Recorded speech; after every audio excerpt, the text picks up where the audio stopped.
We're going to House Bill 5. Ms. Lowry. Thank you, Mr. Chairman. House Bill 5 by Representative Marcelle provides for the election districts for members of Congress and provides with respect to positions and offices other than congressional based upon those districts. Representative Ms. Marcelle. Thank you, Mr. Chairman and members.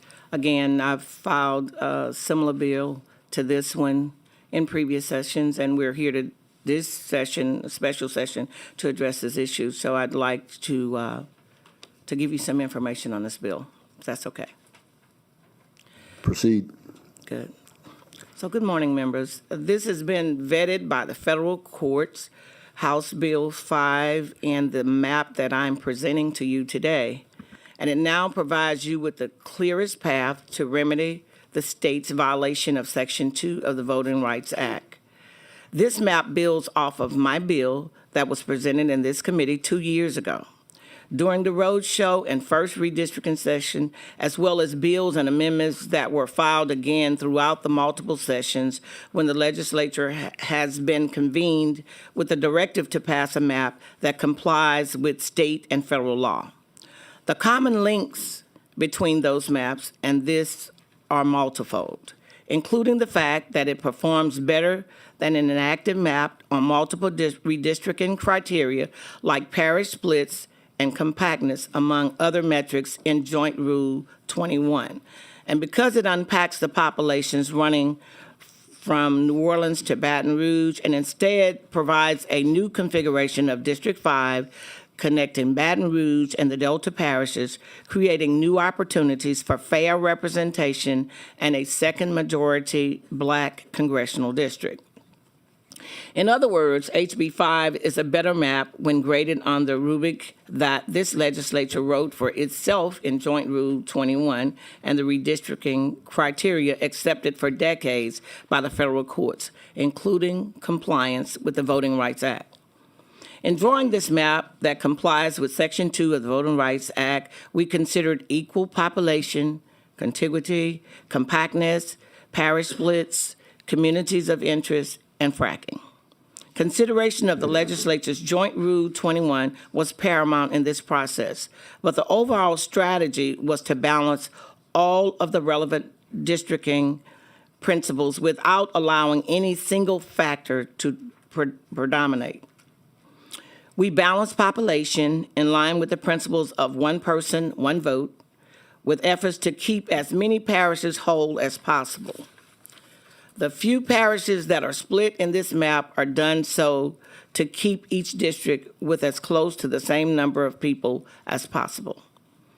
Finally, I want to talk about the two majority Black districts in our map. To comply with the order of both the Fifth Circuit Court of Appeals and the District Court, the legislature must pass a map. I'm going to say that again. The legislature must pass a map that has two majority Black districts. In this map, those districts are District 2 and 5. I will walk through the cohesion of the Black population in both of the districts. Congressional District 5 is centered around Baton Rouge and the Delta parishes. Congressional District 2 is based in New Orleans and the river parishes. While not the predominant factor to comply with the court's order to create a plan with two majority-minority districts, race was a factor in the creation of this map.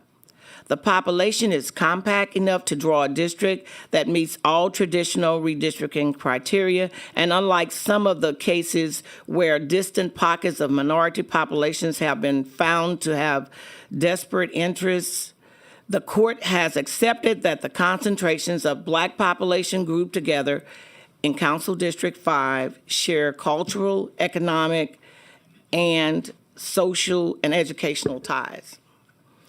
The cohesion of Black population in Congressional District 5 in this map is evidenced by faith-based congregations, Greek-lettered organizations, cultural events, activities, and shared entertainment.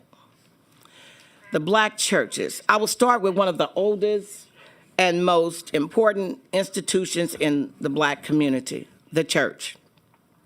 Since African Americans first arrived in what was then the Louisiana Purchase in 1719, the Black church has been the bedrock and foundation of this community, and that continues to be the case in the proposed 5th Congressional District in this map. Black communities regularly fellowship in various denominations of their faith. I will walk through several of those communities and each denomination in turn. The Church of God in Christ, COGIC, as it's commonly known or referred to, is a holiness Pentecostal Christian denomination that is the oldest Black Pentecostal denomination in the country. There are many COGIC churches located in Madison, Richland, Tensas, and other parishes that worship together. There are regional conferences, meetings, and convocations of the COGIC Church in District 5 that are held throughout the year. These events provide for connection with other COGIC members within different parishes in Congressional District 5. There are many other Protestant denominations represented in Congressional District 5, including Pentecostal, Full Gospel, and Southern Baptist churches.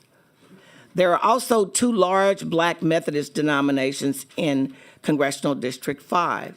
First, the Christian Methodist Episcopal Church, which was founded in 1870 in the South as the colored Methodist Episcopal Church in America. It is the largest Black Methodist church in the U.S., and there is a colored Methodist Episcopal Church in nearly every parish in Congressional District 5. Second, the African American Methodist Episcopal Church is the first independent Protestant denomination to be founded by Black people. The AME faith is very prominent in the southern half of Congressional District 5, including right here in Baton Rouge.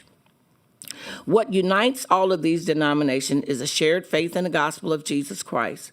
All of these churches hold events such as conferences and conventions, Bible studies, vacation Bible schools, and general assemblies. If you were to attend a church anniversary, choir anniversary, or praise team anniversary, family and friends day, or any other celebration in one of these churches, the guest pastor and choir will likely be from another church within Congressional District 5. For example, the guest pastor and choir at a praise team anniversary is one of the Delta parishes, is often from Alexandria and Monroe. Pastoral and church anniversaries in St. Landry often also feature guest preachers and choirs from other churches within Congressional District 5. In the Catholic faith, Holy Ghost Catholic Church in Opelousas is the oldest and largest Black Catholic parish in the state. For many years, it was the only Black Catholic church in the region. It draws attendees and worshipers from neighboring parishes within Congressional District 5. These same dynamics among the Black churches exist in Congressional District 2. The Divine Nine, of which I am a part of as Delta Sigma Theta Sorority Incorporated member. This is another important institution in the Black community. In our Greek-lettered organizations are referred to as the Divine Nine. The Divine Nine refers to the 9 Black Greek-lettered organizations and 5 fraternities and 4 sororities that form the National Panhellenic Council founded in Howard University in 1930. Their inceptions were a result of African-American students being excluded from Greek organizations at predominantly white institutions. I will list these organizations in order in which they were founded. Alpha Phi Alpha, 1906. Alpha Phi Alpha, founded in 1906. Louisiana is located in the southwestern region, and A Phi A has 2 alumni chapters partially located in Congressional District 5 and 2 chapters wholly contained in Congressional District 5. AKA, 1908, known as AKA, there was Alpha Kappa Alpha, known as AKA, the oldest Black sorority founded in 1908. Louisiana is located in South Central region. The AKAs have 1 chapter that is partially contained and 3 that are wholly contained in Congressional District 5. Kappa Alpha Psi, 1911. It was founded on the campus of Indiana University in 1911. Louisiana is located, its fraternity, Southwestern Province. Kappa Alpha Psi has 6 alumni chapters located partially in Congressional District 5 and 3 chapters wholly contained in Congressional District 5. Omega Psi Phi is the fraternity that has Louisiana chapters located in Congressional District 5, which form United Omegas of Louisiana. There are 2 alumni chapters in Congressional District 5, one in Alexandria, Louisiana, one in Opelousas, Louisiana, St. Landry's Parish. Delta Sigma Theta, founded in 1913. It's the largest Black Greek-lettered sorority in the world. The Deltas have 8 chapters partially located in Congressional District 5 and 6 chapters wholly located in Congressional District 5. Phi Beta Sigma, 1914. This chapter is partially in Congressional District 5 and 1 chapter wholly in Congressional District 5. Zeta Phi Beta has several undergraduate and graduate chapters in Louisiana. There is 1 undergraduate chapter partially located in Congressional District 5 and 1 undergraduate chapter wholly located in Congressional District 5. Sigma Gamma Rho, 1922, has 1 graduate chapter wholly located in Congressional District 5. The Iota Phi Theta also has several chapters throughout the proposed 5th Congressional District. These Greek organizations not only have alumni chapters throughout Congressional District 5, but are also united through the undergraduate chapters on the campuses of ULM and Southern University. These organizations fellowship together throughout the year and serve as a shared bonding experience within Black culture. These community-oriented organizations have scholarship programs, community service outreach, Founders Day programs, of which we're about to celebrate on Sunday with the Deltas, regional conventions, and other meetings that bring the communities together. For example, Alumni Founders Day gatherings and Christmas parties are often jointly hosted by chapters in St. Landry and Baton Rouge. The alumni chapters in Alexandria, Monroe draw memberships from surrounding rural areas and parishes. The Divine 9 organizations unite the Black community in Congressional District 5 in this map through a shared sense of brotherhood and sisterhood and commitment to Black excellence and achievement. Next, another unifying feature among the Black community in Congressional District 5 is Southern University. Looking at our map, it is fair to say that Southern is the anchor of Black community, southeastern portion of Congressional District 5. Southern is known as a flagship public institution and is the largest HBC in Louisiana, of where I graduated from, and the largest HBC system in the country. In the early days after its founding, Southern University was the only higher education that would admit and educate Black students.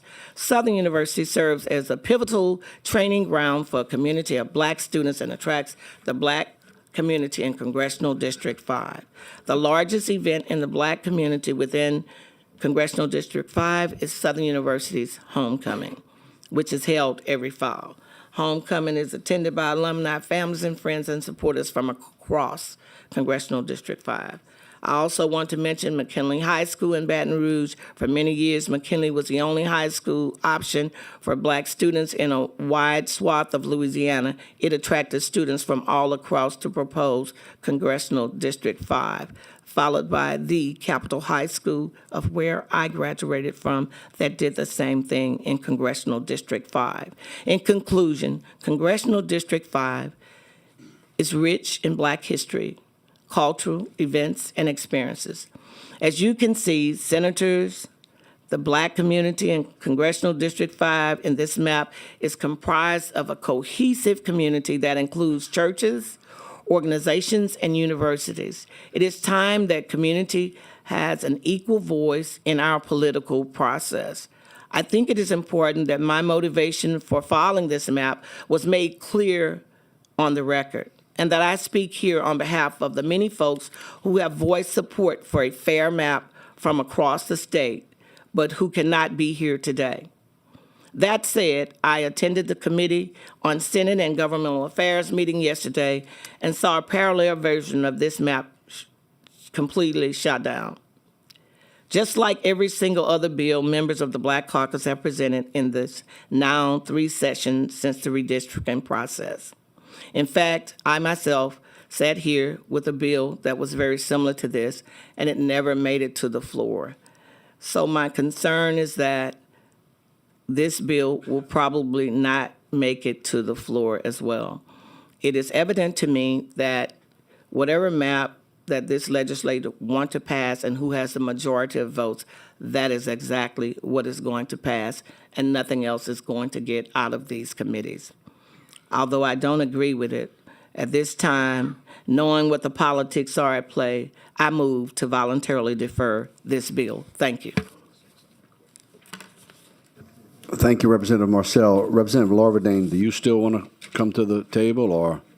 But,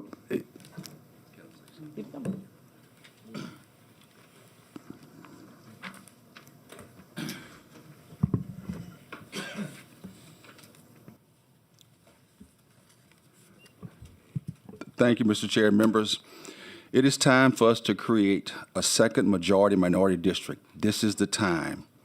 We have spent a lot of time and money on this issue. We must put this to bed. Our citizens demand fair and equitable maps.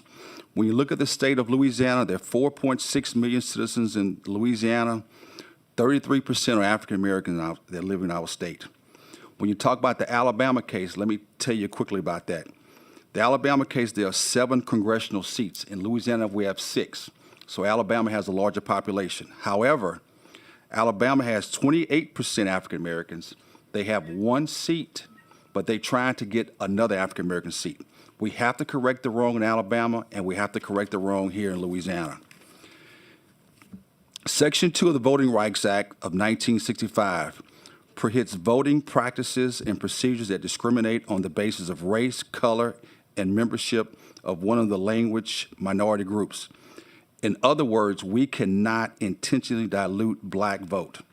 In the landmark case of Thornburg versus Jingles, it states it demands that where there's another majority black district can be drawn, it must be drawn.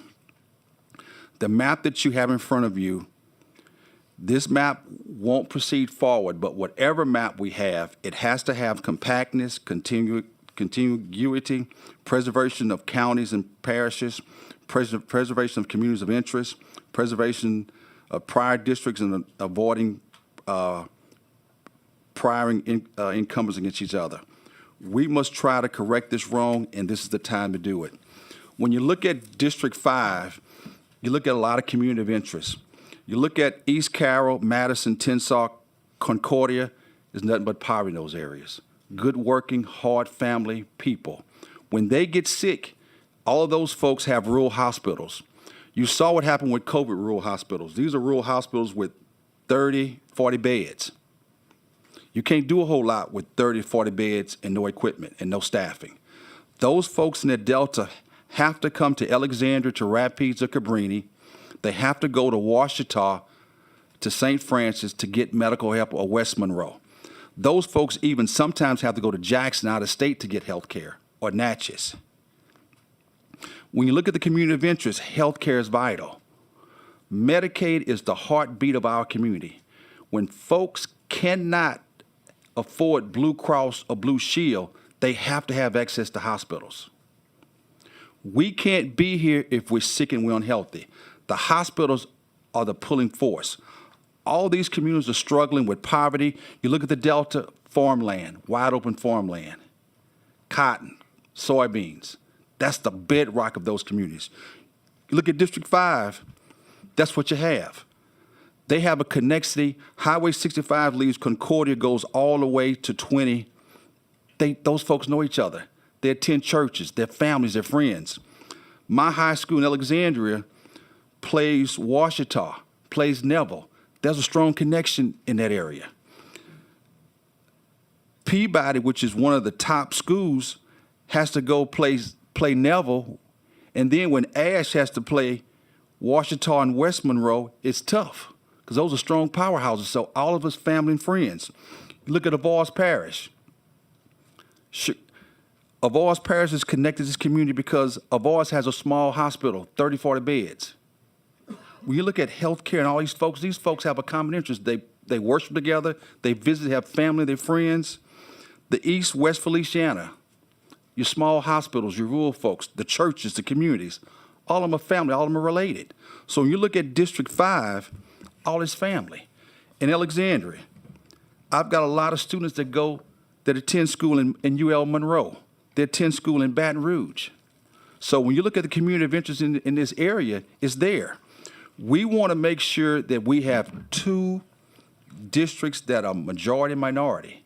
And when you look at the community of interest, these are folks who worship together, they're family, they're friends, they travel, they visit, they do a lot together. We also want to make sure that we look at District 2.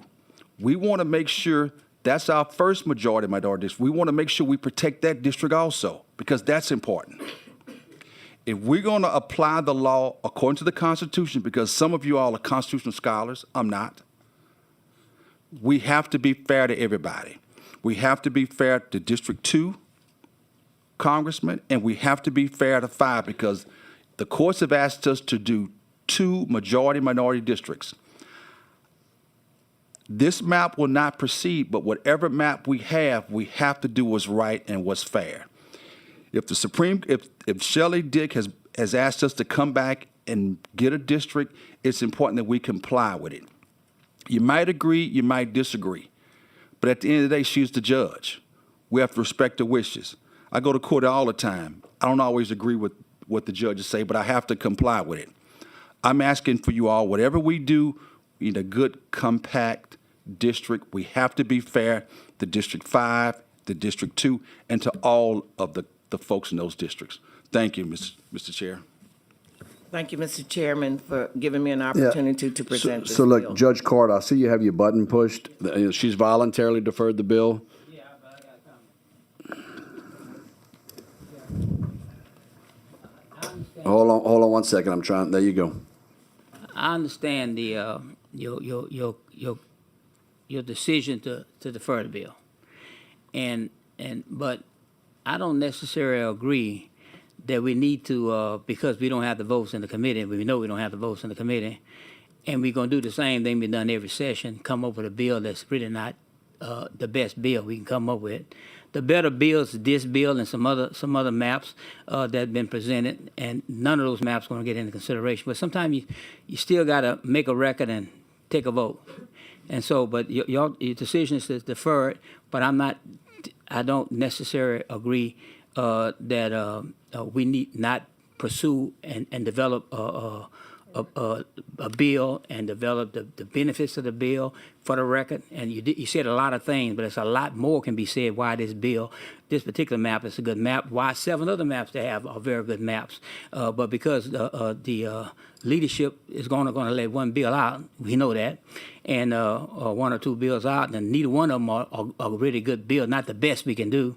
And it seems that we feel like we got to do this because they offer two minority districts as shallow as they may be, because they're doing us a favor. They're not doing us no favor. The governor, the administration, ain't doing nobody no favors. They're doing themselves a favor.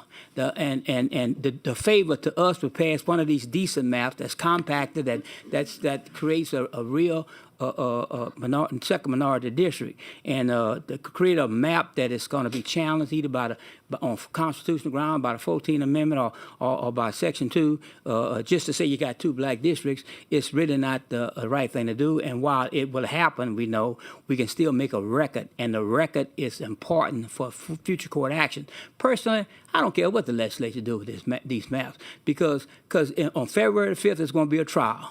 Okay, and what this whole session is about, in my opinion, is to not have the trial on February 5th, because they don't want to do the right thing. They want to pass a map with 2 black districts in it, even though may not be a good performing district, and in order to say they gave us something. The people is not getting nothing from the leadership in this legislature. The people, or the courts, is going to make a decision on this. So I'd like to see the court make the decision, because I don't trust the legislature. Well, thank you, Representative Judge. Not my bill. Thank you, Judge. I appreciate and understand your concern. However, I know that we vetted this same bill on the other side. I know the outcome of it, and so that's why I made the decision to do that. I did want to go on the record to talk about the communities of interest and the things that we share in common throughout the areas that we proposed, and that's why I wanted to go ahead and tell you all about the map. I do believe I have the best map. I think I had the best map the last time. However, I've been here long enough, this is my 9th year, to know what's going to get out and what's not going to get out. And so I didn't want to just, have people vetted again on this side, and when I knew what the outcome was going to be. And there was an opportunity for everyone to hear this pretty much the same map on the other side. So I appreciate what you said. I did want to go on the record to talk about the communities of interest, the churches, the schools, the things that we do, the Divine Nine, the things that we have in common. And I do agree that we must do what the judge has ordered us to do, and further, that we should not be passing a map that's going to be ruled unconstitutional and have us back in court. I get what you're saying. Thank you so much. So look, Rep. Thomas for a bite. Thank you, Mr. Chair. My question actually is to you, Mr. Chair. I firmly believe that words mean something, and that we are using, I am hearing the phrase majority minority being used with as a synonym for majority black.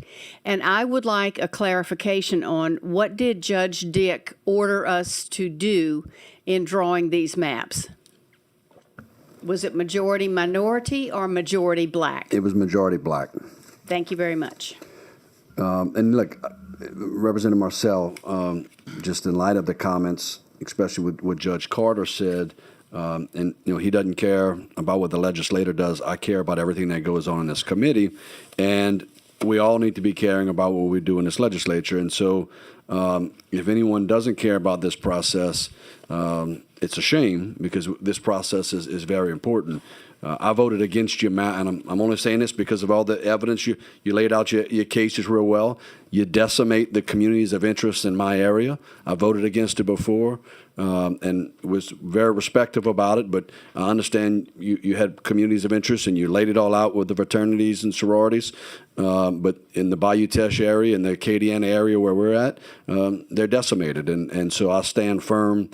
I want to have that on record the same way you have everything else on record. And I think if you look around your map, I think what was brought up, and again, we're not relitigating what we had last year when we heard these maps before, but there was a lot of evidence brought up on why that was the case. So just want to, in light of the evidence being brought up and understanding, especially what Judge Carter's saying about preparing for trial, and a lot of this is to get information on record simply for a trial. I wanted to make sure that was clear. Representative Wright for a comment. Thank you, Mr. Chair. Representative Marcelle, appreciate you. Although I just don't know what's the problem with St. Tammany. You split us up. That's our community of interest. I'm not gonna be able to vote for it, just so you know. But I know you're gonna park it. So, but thank you very much, sir. I respect your position and everyone's position.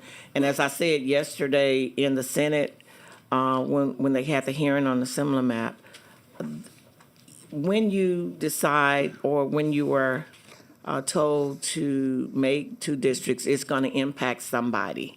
And if we could remove the people from it and just divide it like it should be divided, then we could come out with something that's best for the state of Louisiana.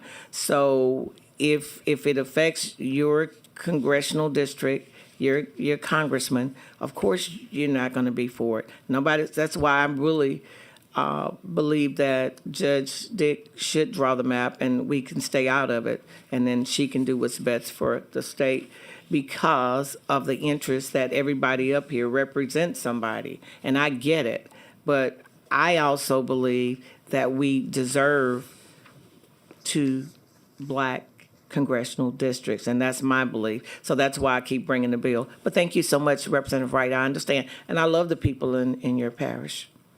All right. Thank you, Representative Marcelle. She's moved that we voluntarily defer House Bill 5. Any objection? Hearing no objection, House Bill 5 is voluntarily deferred.